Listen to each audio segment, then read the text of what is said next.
मलाई धेरै मित्रहरूले बार सोध्नुहुन्छ कि गुरु जीवन विज्ञान एउटा आध्यात्मिक संस्था हो, तपाईहरु अध्यात्मको प्रयोग गराउनुहुन्छ, तर लक्ष्यमा, योजनामा, जीवनका उपलब्धिहरूमा यति धेरै किन चर्चा गर्नुहुन्छ? लक्ष्य बनाउन किन भन्नुहुन्छ? उत्तर त मैले करिब भनिसकेँ। किन हामी भन्छौँ भने लक्ष्य बनाएर लक्ष्यतिर हिँड्दाखेरि लक्ष्य हासिल मात्रै हुँदैन, व्यक्ति पनि कहीँ पूर्णतामा उपलब्ध हुन्छ। जीवन विज्ञानले व्यक्ति निर्माण गर्छ, तर व्यक्ति त्यतिखेर निर्माणको बाटोमा हिँड्छ, आत्मनिर्माणको बाटोमा हिँड्छ जब उसँग केही होस्, केही लक्ष्य होस्। त्यसकारणले पहिलो भाग हो, यो योजनाको लक्ष्यको पहिलो भाग हो कि व्यक्तिले आफ्नो लक्ष्य आफूमा पुरै आत्मसात गरोस्। अंग्रेजीमा जुनलाई बीइङ भन्छ। पहिले म त्यहाँ हुँ,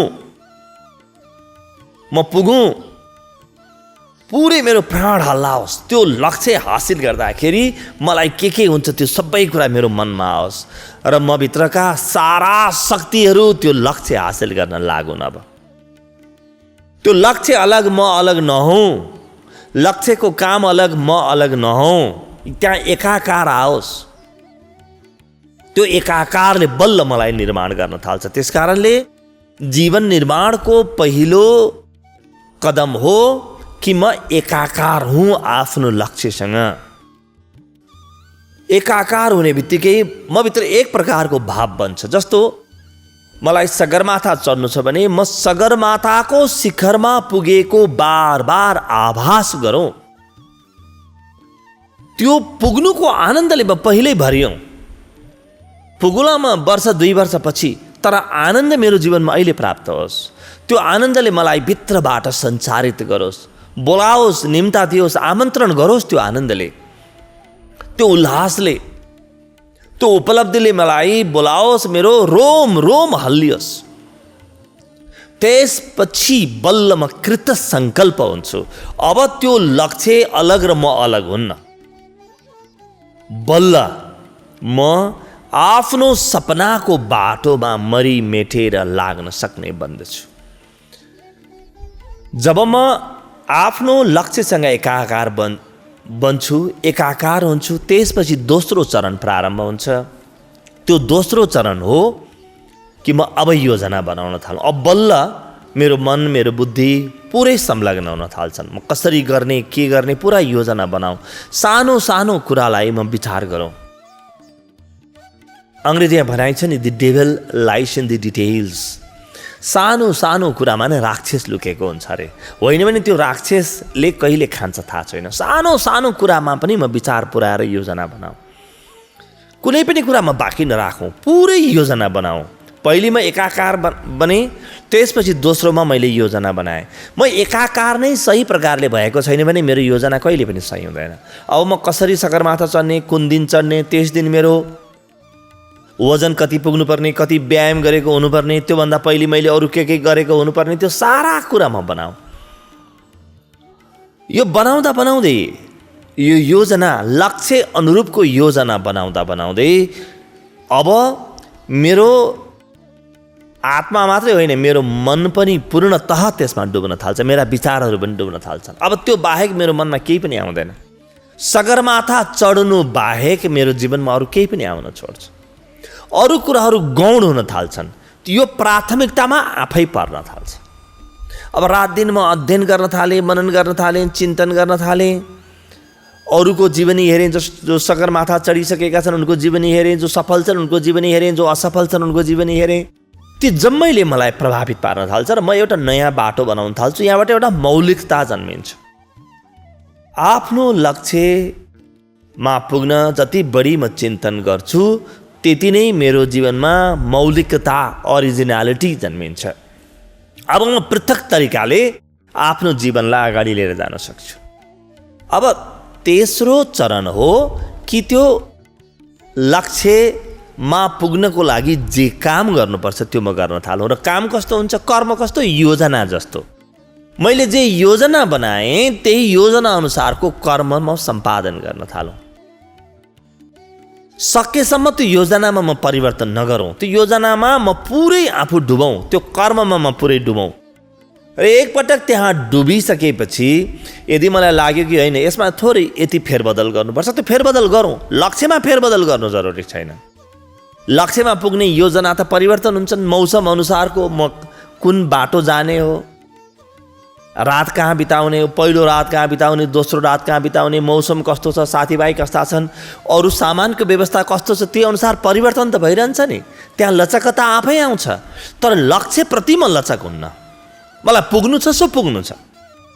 मेरो योजनामा म सानातिना परिवर्तनहरू गरिरहन्छु। परिवर्तन गर्नुपर्छ, योजनामा परिवर्तन हुन्छ, तर लक्ष्यमा परिवर्तन त हुँदैन। अब म कार्य सम्पादन गर्छु। आफ्नो पुरा निष्ठाका साथ म कार्य सम्पादन गरौँ। र यसमा एउटा अर्को कुरा बुझ्नु जरुरी छ कि यदि म लक्ष्यसँग एकाकार भएको छु र मैले योजना ठिकसँग बनाएको छु भने अब त्यो कार्य गर्दाखेरि म नाची नाची गर्न सक्ने हुन्छु, हाँसी हाँसी गर्न सक्ने हुन्छु। मलाई बोझको अनुभव नै हुँदैन। जतिसुकै ठुलो काम होस् उति नै चुनौती मेरो हृदयमा आउँछ, उति नै आनन्द, उति नै उत्साह, उति नै एउटा साहसको भाव आउँछ। मेरो प्राणलाई म चुनौती दिन थाल्छु र मभित्र भएको सारा क्षमता प्रकट हुन्छ। सारा क्षमता प्रकट हुन्छ। मभित्र भएको पुरै क्षमता प्रकट नभइकन जीवनको कुनै पनि विराट लक्ष्यलाई म हासिलले गर्न सक्दिनँ। होइन भने लक्ष्य त सानो रहेछ भन्ने बुझिन्छ। बिना कुनै मेहनत कहीँ पुगिन्छ भने त्यो पुगाइले, त्यो गन्तव्यले मलाई परिवर्तन गर्दैन, मलाई रूपान्तरण गर्दैन। तर आफूमा भएको सारा क्षमता, सारा शक्ति लगानी गरेपछि बल्ल म पुग्छु भने त्यसले मलाई पनि नयाँ बनाउँछ, मलाई पुरानो रहन दिँदैन। अब म कार्यलाई पूर्ण निष्ठाका साथ सम्पन्न गरौँ। हामी काम गर्न हतार गर्छौँ, हामीलाई काम गरिहाल्नुपर्छ। त्यो कामको लागि चाहिने सोच नै हामीसँग हुँदैन। र सोचभन्दा पहिले चाहिने जुन लक्ष्य हुन्छ, लक्ष्यसँग एकाकार गर्ने जुन भाव हुन्छ, त्यो भाव नै हुँदैन। अनि काम गर्न थाल्छौँ, अलि दिन म असफल भएँ भन्न ठान्छौँ, त्यसपछि फेरि नयाँ काम गर्छौँ, फेरि असफलता आएको गर्छ। किनभने सफलता तबसम्म आउँदैन जबसम्म म 100% लगानी गर्न सक्ने हुन्न। आफूलाई पुरा नसिद्ध्याइकन आफ्नो जीवनमा केही पनि महत्त्वपूर्ण कुरा हासिल गर्न सकिँदैन। त्यस कारणले सबैभन्दा ठुलो पुँजी धन होइन, सबैभन्दा ठुलो पुँजी त मेरो मन हो।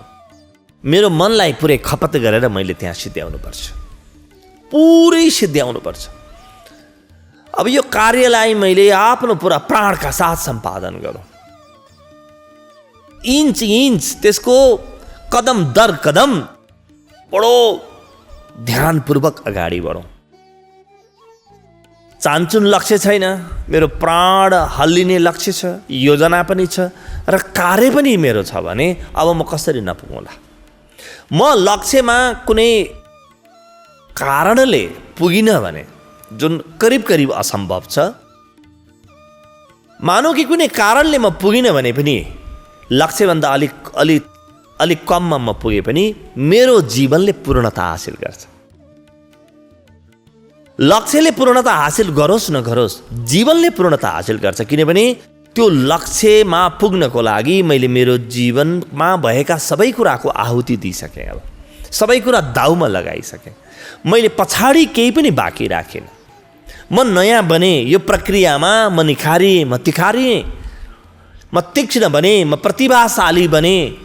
मेरो स्वास्थ्य राम्रो भयो, मेरो बुद्धि राम्रो भयो, मेरो विचार राम्रो भयो, मेरो हृदयका भावनाहरू अत्यन्तै सकारात्मक हुन थाले, मेरो जीवनले चुनौती अनुभव गर्न थाल्यो, साहस पनि बढ्न थाल्यो, म ज्ञानवान पनि भएँ, मेरो जीवनमा सङ्कल्प पनि आयो। यसरी मैले आफूलाई पुरै लगानी गरेँ भने मेरो जीवनमा ध्यान प्रकट हुन थाल्छ। ध्यान उपलब्धि हो जीवनको। जब व्यक्ति कुनै महान लक्ष्यको बाटोमा हिँड्दछ, कृत सङ्कल्प भएर हिँड्दछ, त्यतिखेर व्यक्तिभित्र भएका सबै क्षमताको भरपुर सदुपयोग हुन थाल्छ। अन्तिम क्षमताको नाम हो ध्यान। त्यही भएर भगवान कृष्णले अर्जुनलाई भन्नुभयो कि बाबु तिमी युद्ध गर। भगवान कृष्णलाई थाहा छ कि त्यो युद्धको गहिराइमा पुगेपछि, युद्धको शिखरमा पुगेपछि अर्जुनभित्रको ध्यानको क्षमता आफै प्रकट हुन्छ। ध्यान चुनौतीमा प्रकट हुन्छ। ध्यान कुनै सामान्य कुरा होइन जुन पहिलो दिन नै प्रकट हुन सकोस्। त्यो त ध्यानको पूर्व तयारी हो। ध्यान त जीवनमा 23 दिन प्रकट हुन्छ, जुन दिन मैले आफूमा भएका सारा सम्भावनाहरूको खोजी गरिसकेँ। ती सम्भावनाको खोजी नगरिकन म बुढेसकालमा बसेर ध्यान गरिराखौँ भनेर केही पनि हुँदैन। त्यस कारणले हरेक महान लक्ष्यको पूर्णाहुति ध्यानमा हुन्छ। र ध्यान के हो? ईश्वरसम्म पुग्ने पुल हो। त्यस कारणले कुनै पनि महान लक्ष्य लिएर म यात्रा गरेँ भने म बिना कुनै झन्झट सिधै दिव्यतामा हाम फाल्न सक्छु।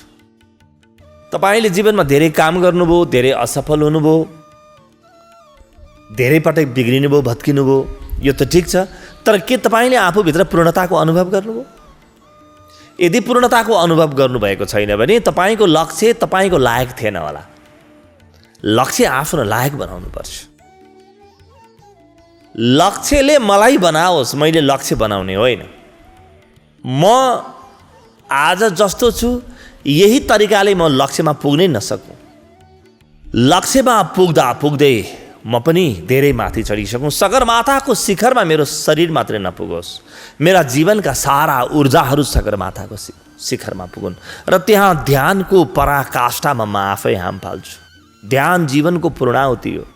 ध्यान जीवनको आत्यन्तिक सम्भावना हो, जुन सम्भावना पर्खेर बसिरहेको छ, पर्खेर बसेको छ। तर मैले आफ्नो क्षमताको प्रयोग त गरौँ।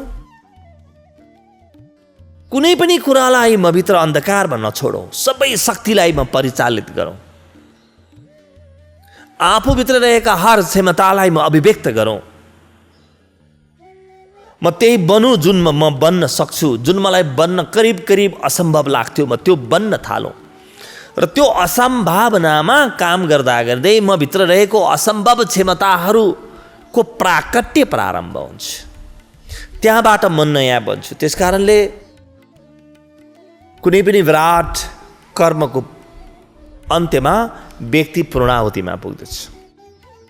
सुरुमा त व्यक्तिले आफ्ना कर्महरू, आफ्नो विचार, आफ्नो बुद्धि, आफ्ना क्षमताहरू त्यो महान लक्ष्यको लागि लगानी गर्छ। अन्त्यमा आफैलाई लगानी गर्छ र आफैलाई लगानी गरेर उसले ईश्वरीय क्षमताको अनुभूति गर्छ, ईश्वरको अनुभूति गर्छ।